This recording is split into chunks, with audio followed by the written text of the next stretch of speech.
bilingual web magazine, Dig Tokyo.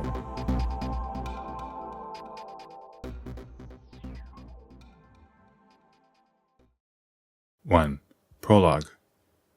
After the end of World War I, Hollywood films began flooding back into Western Europe, both to bolster the industry and to stave off the spread of communism. Audiences in countries like France, Italy, and the UK were taken aback by what they saw. The optimism of pre-war Hollywood fantasies was gone, now replaced by films embodying a darker, more cynical tone. European filmmakers were also enthralled by the new wave of films being produced by independent film studios in the US. They were inspired to explore its potential as a highbrow art form. French auteurs like Jean-Luc Godard and François Truffaut rejected traditional filmmaking conventions and instead took an experimental approach. They shot on location instead of in studio and used improvised equipment and improvised dialogue and incorporated shots that broke the rules of filmmaking. That included techniques like the jump cut, where a single continuous shot of a subject is broken down, with pieces of the footage removed to give the effect of jumping forwards in time, and long takes, where a single continuous shot lasts much longer than conventional editing. These techniques served to break down the illusion of reality that Hollywood films up until that point had been so focused on maintaining. It instead drew attention to the artistry on display. These French filmmakers and their distinctive style came to be called the French New Wave.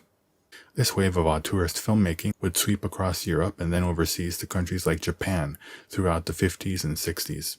Italian Neorealism, New German Cinema, the British New Wave, the Czech New Wave, and the Japanese New Wave are just some of the groups of filmmakers to come to prominence. These movements would in turn inspire a new crop of directors to rise in Hollywood during the second half of the 60s. This generation of filmmakers and their work is called New Hollywood, or in some countries like Japan, American New Cinema. There are varying opinions as to what directors and what films are included under the umbrella of New Hollywood and New American Cinema. It's also unclear when exactly the movement ended, although most agree on the films that started it. Nevertheless, there are a few commonalities that New Hollywood films share. They were made by a new generation of auteurist filmmakers and dealt with major themes of the times, including the counterculture movement, youth culture, the Vietnam War, and the dark side of American society. In this article, I will go over the seminal films of New Hollywood, while exploring the movement's defining traits and lasting importance. 2. Hollywood tries to find its way. In the previous article in this series, we looked at how the Paramount decision in 1948 was the death knell of the studio system and thus brought about the end of the golden age of Hollywood. In the ensuing years, American movie studios would struggle to find a path forward. Under the studio system, producers were in charge of managing the production of a film under a tight schedule and a codified division of labor. The Paramount decision forced studios to divest themselves of their main source of profit, their theater chains. As a result, they relied increasingly on star actors, popular directors, and proven screenwriters in order to ensure their films were financed and ultimately successful. In contrast to the peak years between the 1920s and 1940s, when Hollywood was literally a dream factory, now the industry was channeling their resources into a fewer number of films. They also realized that they could save money by shooting on location instead of paying to have elaborate sets built on their studio lots. Part of this shift was to take advantage of subsidies studios could earn by shooting abroad. Also, studios could make use of frozen funds, profits from Hollywood films that foreign governments had kept within their countries. These circumstances played a large role in the production of biblical epics like The Ten Commandments and Ben-Hur, and historical epics like Lawrence of Arabia and Cleopatra. These productions featured massive budgets to realize their sweeping visions, truly a genre that could only be brought to life with Hollywood resources. The biblical epic in particular was a genre that spoke to America's Protestant majority. Since the rise of Hollywood, religious groups and conservative groups throughout America saw Tinseltown as a hotbed of moral depravity. Their fear of the damaging effect movies would have on the values and psyche of America's youth would lead Hollywood to self-implement the Hays Code in the mid-1930s to remove questionable material from their films. However, in the post-war era, the Hays Code gradually lost its influence and was ultimately rendered obsolete with the introduction of a rating system in 1968. In a way, biblical epics were a loophole, a way to circumvent the code while it was still in effect. While religious groups boasted moral superiority, the truth of the matter is that the Bible, especially the Old Testament, depicts plenty of cruel, violent tales and scandalous acts. Accordingly, biblical epics were able to depict infidels engaging in decadence, adultery, orgies, and more, albeit not as graphically as they would be today. The catch was that the infidels had to be shown ultimately paying for their sins, at the mercy of the power of God.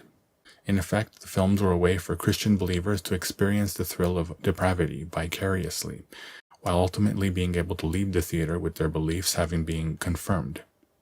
Biblical and historical epics were largely successful in drawing audiences back to the theater between the 50s and early 60s. However, in Hollywood's obsession with differentiating itself from TV through its production of epics, it forgot to keep making quality movies that appealed to its audiences. Meanwhile, it continued to experiment with different gimmicks like 3D and different widescreen formats, which only inflated budgets further and put studios further in the red. This era of Hollywood excess culminated in the Elizabeth Taylor starring epic Cleopatra. This film kicked off production with a budget of $2 million, which ended up ballooning into $44 million, about $330 million today. Taylor herself became the first actor to be paid $1 million salary for her role. Although Cleopatra ended up becoming the #1 grossing film of the year in terms of American box office, 20th Century Fox was almost driven to bankruptcy because of the production costs. It would not be until years later that the film earned back its cost through television licensing. The other issue with epics was running time. The Ten Commandments is about 3 hours and 40 minutes. Ben-Hur is about 3.5 hours.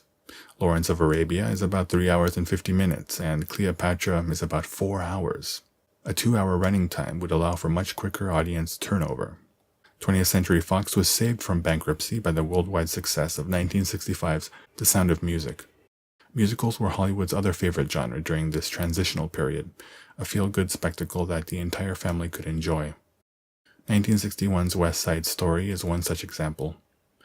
Musicals involved lavish sets and lots of movement, which was perfect for widescreen presentation. Stereophonic sound was the ideal way to enjoy the music. At least that's how the movie industry marketed the technology.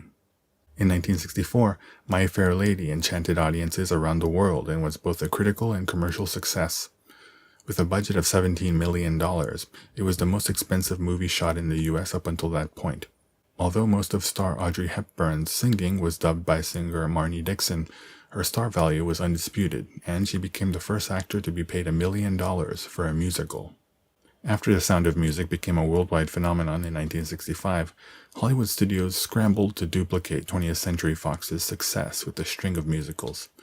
Here again, Hollywood became so obsessed with producing musicals, so convinced that simply throwing money at a production was the solution, that it forgot to make good movies that appealed to audiences. Ballooning budgets for musicals would place a further financial strain on movie studios. What the industry failed to realize was that Broadway show tunes had only limited appeal in the rock and roll age of Bob Dylan and the Beatles. 3. The birth of New Hollywood. Some critics say the epics and gimmicks that Hollywood pursued during this era was the birth of a new Hollywood. But with the benefit of hindsight, it's clear that this era was more of a last hurrah, or the last gasp of Hollywood's golden age. It would take a few more years and several national tragedies before New Hollywood would truly arrive. Meanwhile, the industry's strategy of throwing its money at spectacles allowed it to delay inevitable change, but movie studios increasingly found themselves in dire financial straits. This disconnect between Hollywood's obsession with epics and the mood of the general public was reflective of a demographic shift. The GI Bill allowed World War II veterans to go back to school, which made them more intellectually curious and sensitive to art. Furthermore, their experience on the front lines had exposed them to European culture. Many were no longer content with mere escapist fantasies. They had matured, and now it was Hollywood's turn to adapt. Even bigger than the maturation of the wartime generation was the growth of their children, the baby boomers. The baby boomers, especially whites, rebelled against their parents' middle-class suburban values and materialism, and became hippies at the forefront of the counterculture movement. For them, old Hollywood was antiquated. For Hollywood, the young generation were a puzzle that they could not seem to solve. While the industry struggled to draw their attention, they had already shifted their gaze to imported films from France, Italy, and Japan. With nothing left to lose, Hollywood turned to a promising new generation of filmmakers, handing them the reins to the filmmaking process and their resources. That generation of filmmakers had been heavily influenced by the various new wave movements coming out of France, Italy, and beyond. They channeled the frustration and cynicism in the ether into artistically and culturally rich films. Their efforts were bolstered by the fact that the Hays Code was replaced by the rating system in 1968. They were now free to pursue their vision without compromise. The films these directors made between the late 60s and early 70s are collectively referred to as New Hollywood. One of the first films to herald the arrival of New Hollywood was Mike Nichols' 1967 coming-of-age film, The Graduate. Nichols hired unknown stage actor Dustin Hoffman for the main role, a recent college graduate with no direction in life who moves back home, where he is seduced by an older woman, only to fall in love with her daughter. In the iconic last scene, the protagonist crashes a wedding and runs off with the bride in dramatic fashion. However, the final shot is of the two sitting at the back of the bus, the excitement of the moment wearing off, heading toward an uncertain future. The film signifies the end of the Hays Code, as well as the general malaise of America's youth as the 60s was coming to a close. That feeling of heading toward an uncertain future is also central to Dennis Hopper's 1969 road movie, Easy Rider. Hopper and Peter Fonda play two hippies who sit astride their motorcycles as if they were cowboys riding off into the sunset. The pair is depicted as tragic heroes who go up against the establishment. The final scene, where they are suddenly and brutally blasted off from their motorcycles by rednecks, foreshadows a swing back towards conservatism. Speaking of brutal depictions of violence, another seminal early New Hollywood film is Bonnie and Clyde, which was released in 1967, the same year as The Graduate.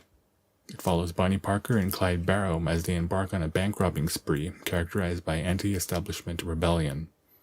The film is notable for many reasons. The fact that criminals are portrayed as the heroes, its realistic depiction of people being shot and dying, and the air of sexual tension and innuendo. The violence in Bonnie and Clyde can be interpreted as commentary on the escalating Vietnam War. In the final scene, the protagonists are ambushed by the police and riddled with bullets. The use of excessive force and firepower to capture two outlaws mirrors the U.S. government pouring men and resources into the conflict. Another important early New Hollywood film is the 1969 western The Wild Bunch. Directed by Sam Peckinpah, aka Bloody Sam, this film depicts a group of outlaw gunslingers attempting to come to terms with the end of the Wild West frontier era. The violence signifies the death of the conventional western and the lone hero stereotype. In its bloodiness, it also questions the price of the Vietnam War. 4. Films about the counterculture movement and youth culture. These early New Hollywood films would resonate with young audiences across America, setting the stage for a new wave of visionary, culturally relevant, altruistic studio and independent films. Many of those films tackled the counterculture movement and youth culture head-on. If The Graduate captured the uncertainty that lied just on the other side of college graduation, the 1970 film The Strawberry Statement captured the essence of college life at the time.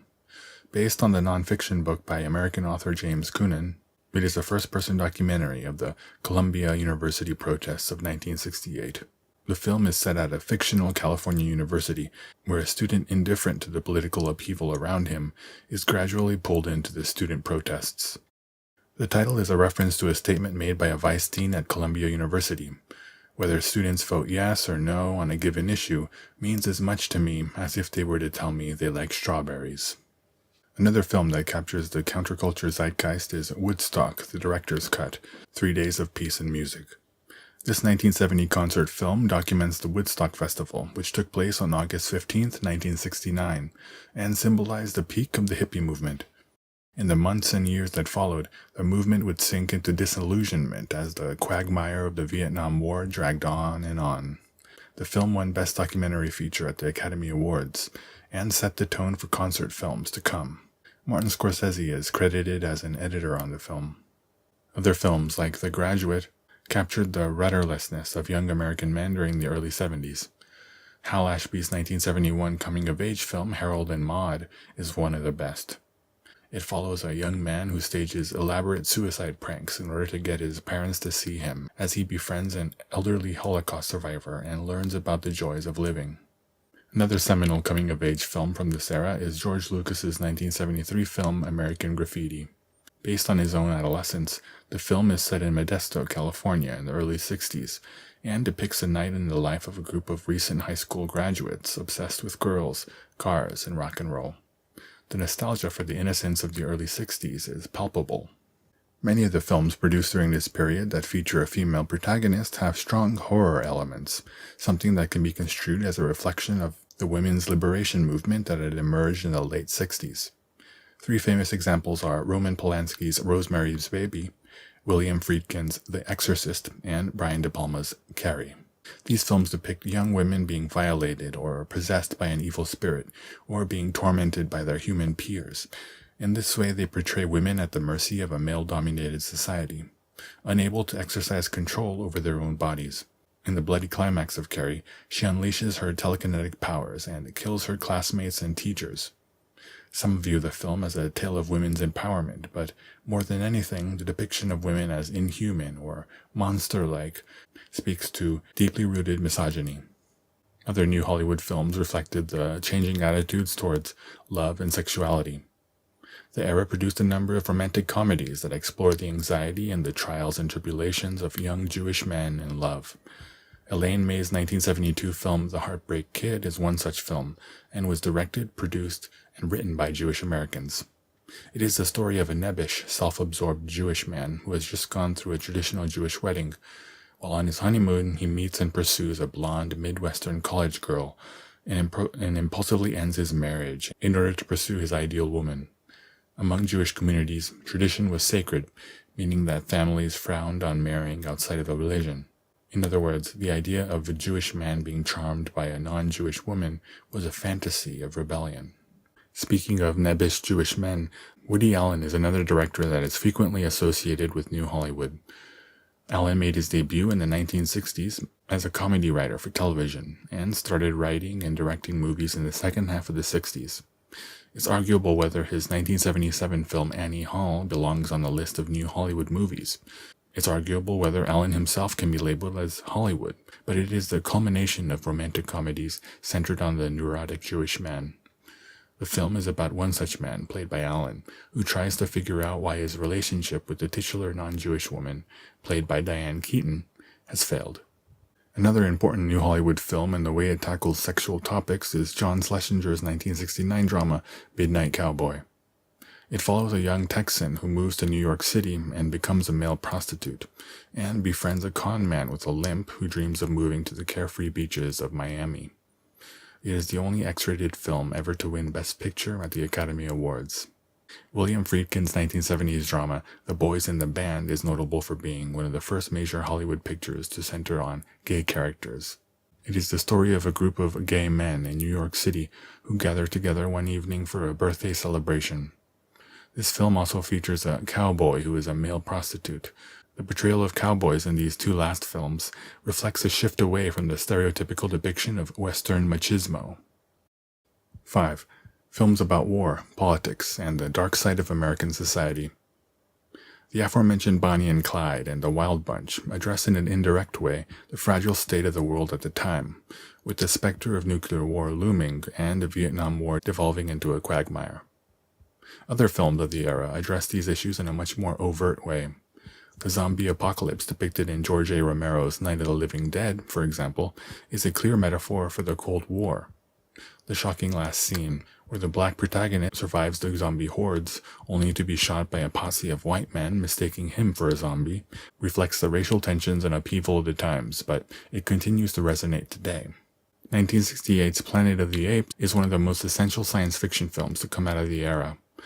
Based upon a sci-fi novel of the same name, it centers on three astronauts who crash land on an unknown planet and find themselves on the run from talking apes astride on horses. In the famous final shot, Charlton Heston discovers that the planet they have been on was Earth all along, only thousands of years in the future after civilization has been destroyed by nuclear war. This era also produced films that directly commented on the Vietnam War. Peter Bogdanovich's 1968 film Targets is notable for his depiction of a Vietnam War veteran who suddenly goes on a killing spree. The story was partly inspired by the University of Texas Tower shooting in 1966. Speaking of veterans, Martin Scorsese's Taxi Driver is a cinematic masterpiece that deals with the aftermath of the Vietnam War on the domestic front. Robert De Niro plays Travis Bickle, a lonely taxi driver struggling with insomnia that views the dysfunction and prostitution that he witnesses throughout New York City with disgust. The film is one of the last great movies to come out of the New Hollywood movement. Then there's Robert Altman's MASH, a black comedy war film that is set during the Korean War but is clearly about the Vietnam War going on at the time it was made. It depicts the daily lives of a unit of medical personnel stationed at a mobile army surgical hospital. The film won the grand prize at the 1970 Cannes Film Festival, later named the Palme d'Or, and proved to be such a hit that a TV show by the same name ran between 1972 and 1983, becoming one of the highest-rated TV shows in U.S. history. Francis Ford Coppola's The Conversation and Alan J. Pakula's All the President's Men are two important films that deal with the paranoia and mistrust that people had in American government at the time.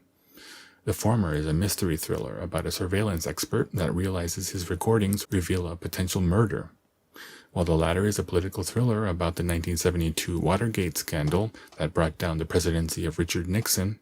It follows Woodward and Bernstein, two journalists investigating the scandal, played by Robert Redford and Dustin Hoffman, respectively. All of these films were gritty portrayals of what society was like, or could be like in the future, based not on Hollywood fantasy, but in reality.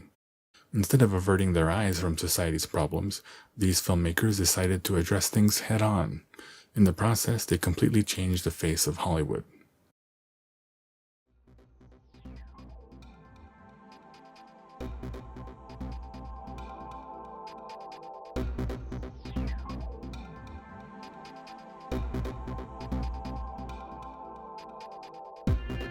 www.digtokyo.jp